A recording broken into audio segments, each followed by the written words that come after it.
La educación constituye un elemento esencial para el desarrollo y la realización personal y social de los ciudadanos, para brindarles no solo la transmisión de conocimientos que la sociedad considera necesarios, sino también la inculcación de valores, habilidades y actitudes que contribuyen a configurar la personalidad para su incorporación a la vida de la comunidad como miembros activos, críticos y responsables, procurando el máximo desarrollo de sus capacidades en función de las características y posibilidades individuales.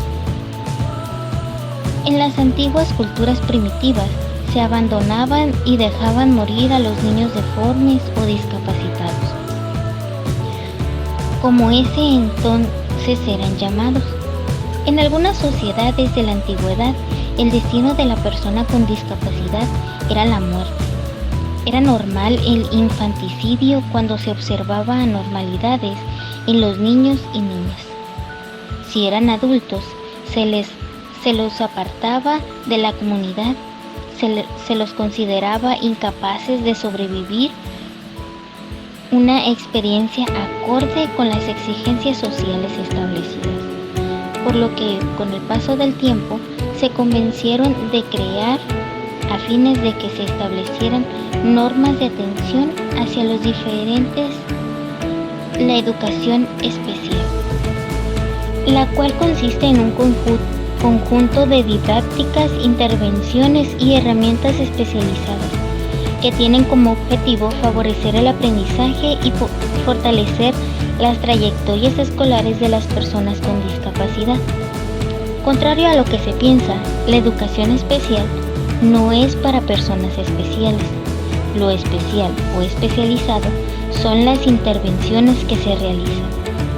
No existen los niños o personas especiales, existen los sujetos con requerimientos de educación especial. Esta disciplina tiene sus orígenes en la investigación del Dr. Jean Iral, en el caso de Víctor, el niño salvaje de Aveiro, realizadas entre los años 1800 a 1804 en Francia. Se basa en el principio de educabilidad, es decir, que todo ser humano es educable, y demuestra que la humanización del hombre es un proceso educativo. Los inicios de la educación especial en nuestro país tuvieron lugar entrada la segunda mitad del siglo XIX, entre los años 1860 a 1870, momento en que la atención escolar para las personas en situación de discapacidad se entendió y desarrolló bajo ideas de un modelo asistencial. Modelo asistencial. Esta historia comenzó justo durante el segundo periodo presidencial de Benito Juárez García, entre los años 1868 y 1872, época en la que el gobierno y la sociedad no sabían qué hacer con la educación escolar de las personas en situación de discapacidad, quienes fueron vistos únicamente desde sus alteraciones de movilidad, falta de audición, carencias visuales e intelectuales, y en consecuencia se les negó el reconocimiento social y su valía como personas. A raíz de lo anterior surgió la educación especial en México y consigo las primeras acciones de escolarización para quienes fueron consideradas como débiles y menormente dotados. En el modelo asistencial, en tema de discapacidad, las personas que tenían una discapacidad eran consideradas más un objeto que un sujeto, lo que en estas épocas los llevaba a estar en los términos que ellos mismos determinaban como inválidos o minusválidos. Esta concepción provocaba que básicamente se les considerara seres dependientes que se tenían que cuidar, ya que requerían de apoyo permanente. Bajo el modelo asistencial, las escuelas de educación especial fueron entendidas como los establecimientos dedicados a la educación de los alumnos ciegos, sordomudos e idiotas, además de penitenciarias y correccionales, las cuales se encargaron de enseñar profesiones u oficios. 1866. Apertura de la Escuela Nacional de Sordomudos. Carácter público y gastos quedan a cargo del Ayuntamiento Municipal. En 1867 pasó de ser municipal a Nacional de Sordomudos. 1870. Se establece la Escuela para Ciegos, la primera en América Latina. 1870. Se inaugura la Escuela Nacional de Ciegos en Ciudad de México, con personal capacitado en braille. 1919. Escuela para orientación para hombres y mujeres, ayuda necesaria para no reincidir en sus faltas. 1935. Apertura del Instituto Médico Pedagógico para la atención a la infancia con discapacidad. Propósito: ofrecer una base educativa, planes y métodos de enseñanza. 1937. Inicia Instituto Nacional de Psicopedagogía. Ofrecen servicios para tratar problemas de lenguaje. 1952. Surge Instituto para la Rehabilitación de Ciegos y Débiles Visuales. 1960. Surgen las escuelas primarias de perfeccionamiento por la Secretaría de Educación Pública. El objetivo central era ofrecer a los alumnos los medios necesarios para que pudieran subsistir y ser autónomos, por lo que la mayoría de las veces el trabajo estaba orientado a la realización de actividades domésticas básicas y a una incipiente y limitada capacitación laboral. Posteriormente, entre los años 70 y 80 del siglo XX, se implantó el modelo rehabilitatorio o médico-terapéutico. Dentro de nuestro contexto, este modelo se mantuvo vigente desde el año 1970 hasta 1980, década que coincide con el denominado del proyecto modernizador. Este modelo a nivel mundial se caracterizó por tener puesta la investigación primero en los problemas de aprendizaje de los niños y personas o de la misma conducta del sujeto. Este modelo se caracterizaba también por manejar un enfoque patológico, por lo que la medicina era una fuente principal de estudio, y así en consecuencia se buscaba la enfermedad y su consecuencia. Por causa de esta misma influencia, los docentes abordaban a las necesidades educativas especiales con un manejo de forma médica hacia los problemas. En este marco de modernización surge la Dirección General de Educación Especial, DGEE. Esta instancia de gobierno se encaminó hacia la investigación de los mejores técnicas y métodos para diagnosticar y atender a las personas señaladas como atípicas, conforme a sus necesidades, y brindar apoyo a la educación preescolar y primaria. Para concretar esta labor, surgieron diferentes servicios de educación especial que se encargaron de la atención educativa del alumno, que presentaba problemas de aprendizaje, de lenguaje o se encontraba en situación de discapacidad. Durante este periodo, los nuevos servicios de educación especial creados y que se dedicaron a atender a los alumnos y alumnas con problemas de lenguaje y aprendizaje fueron los grupos integrados A, GI, que llevan por objetivo disminuir los índices de reprobación de los alumnos por mostrar dificultades de la lectura, escritura y matemáticas durante los primeros 2 grados de primaria. También se hicieron presentes los grupos integrados B, cuyo funcionamiento consistió en trabajar con el alumnado que por sus características personales de capacidad o de conducta requerían de una atención especializada permanentemente, y los centros psicopedagógicos CPP, que brindaban atención a contraturno a alumnos que cursaban de 3º a 6º grado de primaria, en quienes los maestros especialistas, médicos, psicólogos y trabajadores sociales identificaban problemas de conducta, adaptación y lenguaje para que posteriormente estos no se convirtieran en problemas de aprendizaje.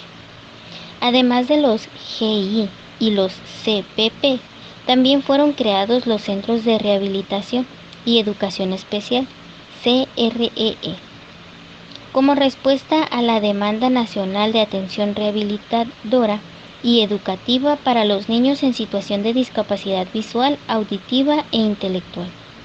A partir de estos momentos, Se dio servicio educativo a niños ciegos o débiles visuales desde su nacimiento, con procesos de estimulación sensorial y orientación a padres de familia.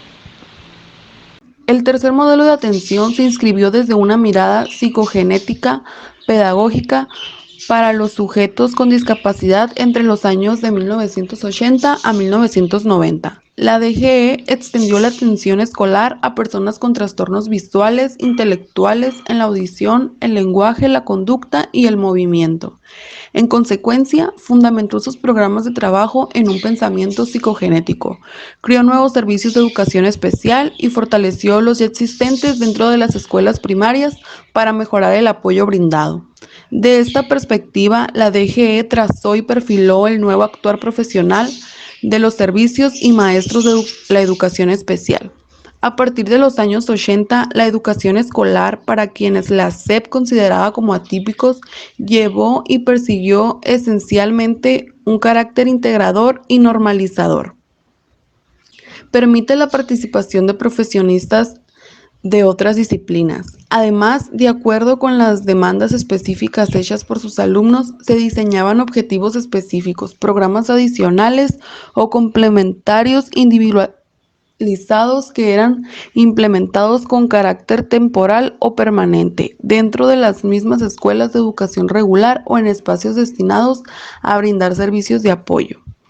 Por último, en este modelo psicogenético, dentro del grupo de servicios que dieron atención de educación especial, pero que a diferencia del primero, su apoyo era transitorio o complementario, en la década de los 80 se encuentran los GEI, que estando ubicados dentro de las escuelas de educación regular, trabajaban para los alumnos con problemas de lenguaje, aprendizaje en español y matemáticas, además de sordos para niveles curricularmente y reincorporarlos a sus grupos lo más pronto posible. También estaban los CPP, como la Clínica de Ortolalia y la Clínica de la Conducta, que de forma complementaria y a contraturno recibían al alumnado que presentaba alteraciones emocionales o conductuales y que una vez diagnosticadas se intentaba prevenir que derivaran en problemas para el aprendizaje. El penúltimo modelo de educación especial implantado fue el de la integración escolar bajo la mirada de las necesidades educativas especiales. Todos los servicios de educación especial que trabajan para alumnos específicamente por su discapacidad fueron transformados en los Centros de Atención Múltiple, CAM, donde se recibieron alumnos con cualquier discapacidad o discapacidad múltiple. El cambio de funcionamiento generó gran controversia entre los colectivos docentes, padres de familia y autoridades educativas, ya que a partir de esos momentos, en los grupos formados estuvieron alumnos con diferentes discapacidades y no solamente una. Los espacios destinados a la enseñanza de oficios para las personas con discapacidad visual o intelectual pasaron a ser los centros de atención múltiple laboral, que de igual forma comenzaron a recibir alumnos con discapacidad múltiple y o trastornos graves en el desarrollo. Además, los servicios de educación especial que brindaban apoyo transitorio a los estudiantes que lo requirieran fueron agrupados en la SUSAER. Y finalmente, Educación Especial dejó de trabajar con currículos paralelos diseñados y desarrollados en función de las particularidades del estudiantado para adoptar los planes y programas de estudios generales que regían la educación básica. El término de necesidades educativas especiales comienza a utilizarse en 1978 en el reporte Warnock elaborado en el Reino Unido, a petición de su secretario de Educación. En él se mencionan algunas concepciones generales. La educación es un bien al que todos tienen derecho. Los fines de la educación son los mismos para todos. Las necesidades educativas son comunes a todos los niños. Junto al concepto de necesidades educativas especiales, el modelo de integración educativa adoptado por la Dirección de Educación Especial llevó a autoridades educativas, docentes y la sociedad en general a concebir a los sujetos ciegos, sordos, paralíticos cerebrales o deficientes mentales como discapacitados. Desde ese modelo, la integración educativa desaparece en los servicios considerados como indispensables para los sujetos en situación de discapacidad. Del mismo modo, desaparecen los servicios complementarios, como los grupos integrados A y B y los centros psicopedagógicos. Los primeros fueron agrupados en los CAM y los segundos en los SAER. Además, aparecieron las zonas de supervisión de educación especial. Así está nuestra perspectiva educativa. Llevó a la escuela a brindar una atención especializada para el aprendizaje, asesoría pedagógica y capacitación laboral. Y finalmente, entrando en el nuevo milenio, los procesos de escolarización de personas en situación de discapacidad fueron circunscritos al modelo de educación inclusiva, que es justo donde nos posicionamos hoy en día. En los inicios del nuevo milenio aparece en la escena educativa el índice de la inclusión. En él se precisa que la inclusión no tiene que ver solamente con el acceso del alumnado con discapacidad a las escuelas de educación regular, sino también con las acciones de eliminar y minimizar las barreras para el aprendizaje y la participación que enfrente cualquier alumno.